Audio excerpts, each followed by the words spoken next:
Unser nächster Gast hat auch einen weiten Weg hinter sich. Er kommt aus Argentinien. Begrüßt mit mir bitte recht herzlich Esteban Servat von Debt for Climate. Thank you very much.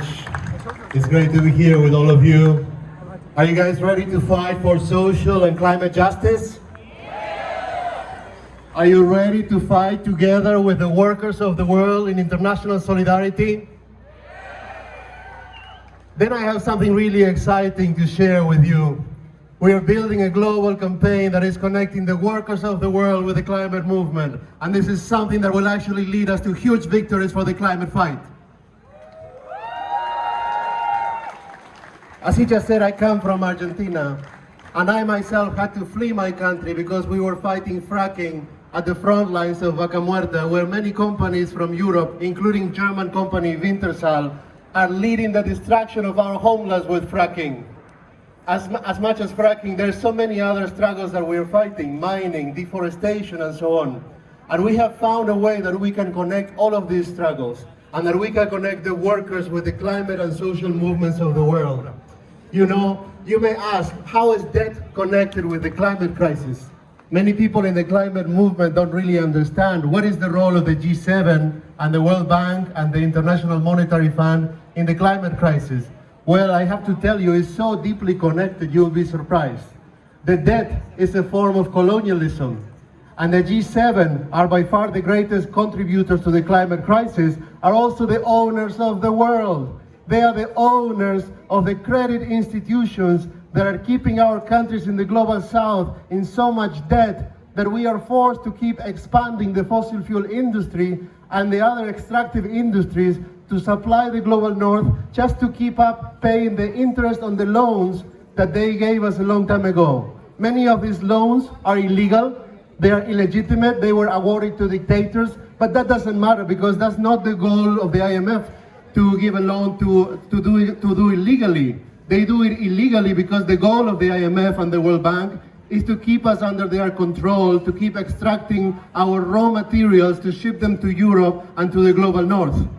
So what I have to share with you now is that we have found a way. You know, the climate movement is at a crossroads in Europe. I have been here for 3 years working with a lot of you. Fridays for Future, XR, Ende Gelände, every movement is getting weaker and it's at a crossroads. People are demoralized and be feeling hopeless because of all the crises we're facing. But you know what the game changer will be? When we can connect to the workers of the world and break out of the climate bubble to really be millions on the street and get real climate action. So, I don't have much time to tell you all of this, but basically the campaign is called Debt for Climate, and we are holding the G7 accountable for their climate debt, not only because they have emitted the largest amount of greenhouse gases in history, but also because they have colonized and enslaved much of the world for the last 500 years, that is at the root of the climate crisis. The climate crisis is not about 1.5 anymore, or only. It's not about the IPCC only. It's not only about data. The climate crisis is about the injustice of colonialism that continues to expand the fossil fuel industry today. Whatever they're saying in Elmau, it's all bullshit. So, it's up to us to lead the transition. The G7 is only leading us to destruction and more injustice. So when you talk to the workers of the Global South, they get it, because they all need to get out of this debt that is keeping them from being able to feed their families, to have a good job, and more importantly, to have a just transition.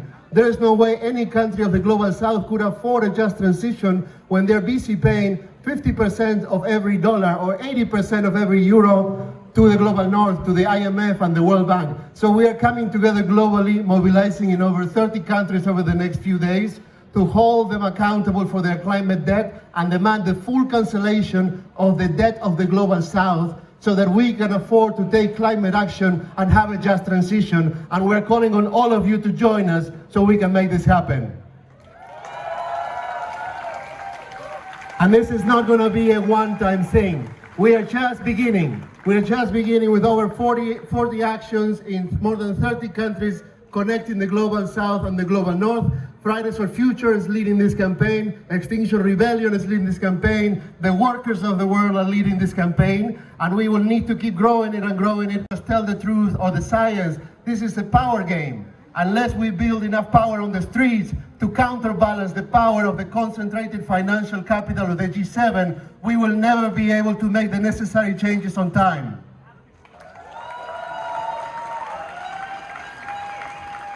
And if you allow me, I would really just like to send a message in Spanish to my people that are mobilizing today and they're really looking up to what we're doing here for inspiration. Quiero mandar un mensaje a todos los trabajadores de Argentina y de toda América Latina que se están movilizando en estos días, acá desde la capital del poder europeo en Múnich, muy cerca de donde se va a realizar la cumbre del G7 para seguir destruyendo el planeta y el futuro de la humanidad. Los trabajadores son los únicos que pueden salvar el planeta. Y si necesitamos salir de la deuda externa odiosa e ilegítima que nos han impuesto, tenemos que unirnos los trabajadores del mundo con los movimientos ambientales, como lo estamos haciendo aquí con miles de personas, y que esto es solo el principio. En los próximos días habrá miles más en muchos puntos de todo el mundo, acciones en Washington DC, en Londres, en París, en los centros de poder de Europa y del norte global. La fórmula, hay que dar vuelta a la fórmula para salir de la deuda. Hay que dar vuelta a la ecuación. La deuda es con los pueblos y con la naturaleza, y la deuda la tiene el G7 con nosotros, es la deuda ecológica que tiene el norte con el sur. Vamos a exigir la anulación total e incondicional de las deudas financieras del sur, movilizándonos y construyendo poder en las calles. Y para eso, los que pueden lograr esto son las organizaciones sindicales que se han mantenido inconmovibles por décadas frente a genocidios y dictaduras y épocas neoliberales, que junto con los movimientos ambientales del norte somos los que podemos construir el poder necesario en las calles del mundo para anular las deudas y generar otra alternativa para tener un futuro mejor para la humanidad. Muchas gracias. El pueblo unido jamás será vencido. El pueblo unido jamás será vencido.